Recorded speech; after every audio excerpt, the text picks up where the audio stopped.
And of course, to the PCO, do you have any statement? Sir, I would like to make a statement.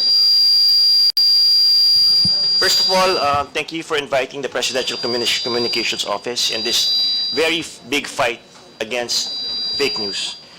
The Presidential Communications Office is pleased to speak at the Joint Committee hearing the Committee on Public Order and Safety, Information and Communications Technology and Public Information.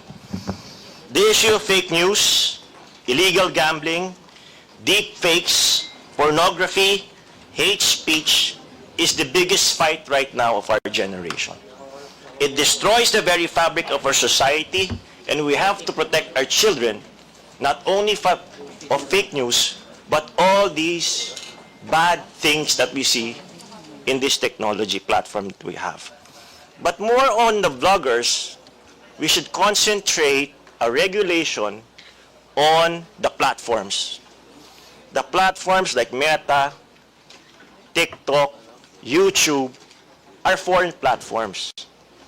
They do not have a base here. When you complain for these posts that we can take down, it takes a long time. So we have to focus on the platforms, first of all, to self-regulate them. If you want self-regulation, or maybe come up with an operational system between the PCO, DOJ, and the DICT to identify these fake posts, to identify fake information. You see, what's happening to us is we are being divided online. It's very polarized. And yet, it's Filipinos and Filipinos fighting each other. It is not good for our country to see our countrymen being divided by hate speech, by pornography, that's very easily accessed by our generation. You know, I was talking to the West Philippine Sea earlier about communicating the West Philippine Sea issue to our countrymen. I said, never again that the Philippines will lose any part of our country, just like what happened in Sabah.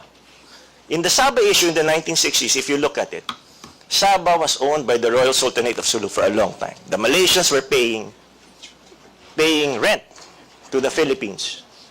We tried to get it and claim it as our own. But what did the Malaysians do to us? They pitted Filipinos against Filipinos. They supported a Muslim secessionist movement in the South using religion and race or against each other. Filipino Christians, Filipino Muslims fighting each other. So eventually, because they divided us and eventually conquered part of our territory, we lost Sabah. And imagine if Sabah is like as rich as Mindanao, even probably richer than Mindanao. The Petronas Towers were built because of the minerals and properties of Sabah. It's happening again. This is happening, but now a foreign actor using fake news to destroy each other. So what we want on the PCO side, we urge Congress to join our digital crusade against combating fake news by strengthening our laws, such as the Cybercrime Prevention Act, and introducing internationally accepted policies and standards for content moderation on social media. I respectfully encourage our honorable lawmakers to consider the framework of the Digital Services Act, a recently adopted EU regulation which prevents illegal and harmful activities online and the spread of disinformation while still ensuring that the freedom of expression is upheld.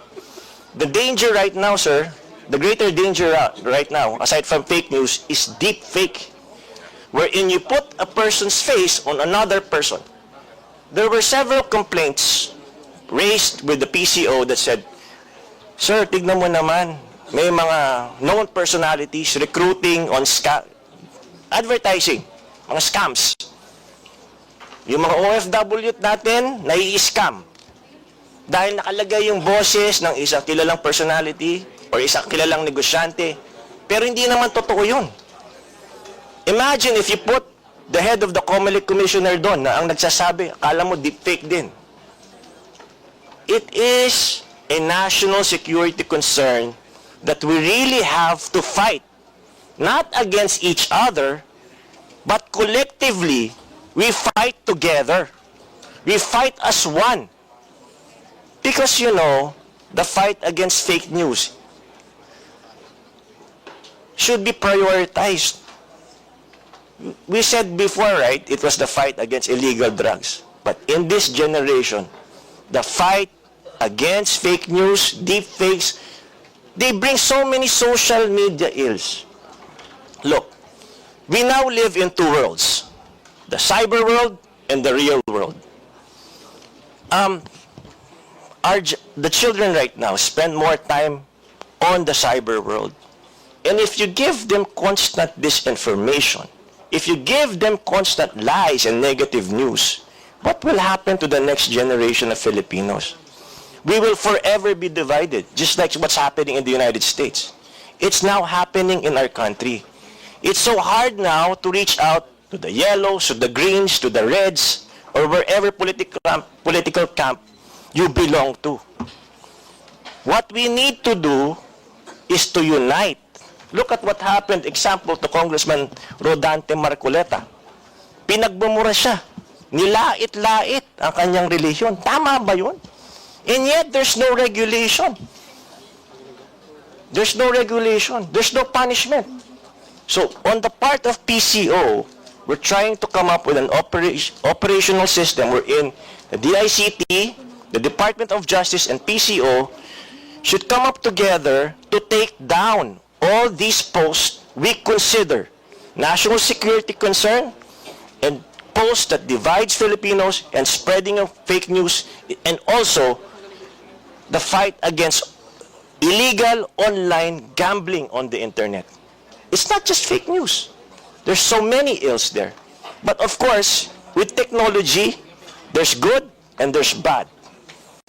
It can be a force of good, but we make sure that online, the voice of truth should be louder than lies. It should always be louder than lies. Because now, a lie told 1,000 times drowns out the truth. We don't know what the truth is anymore. So we make sure here, as PCO, we make sure that in PCO, our foundation are truthful facts. I urge everybody here, let's get our acts together. We are not the enemies. We should stand together. The enemy is fake news. Thank you very much, Mr. Chair.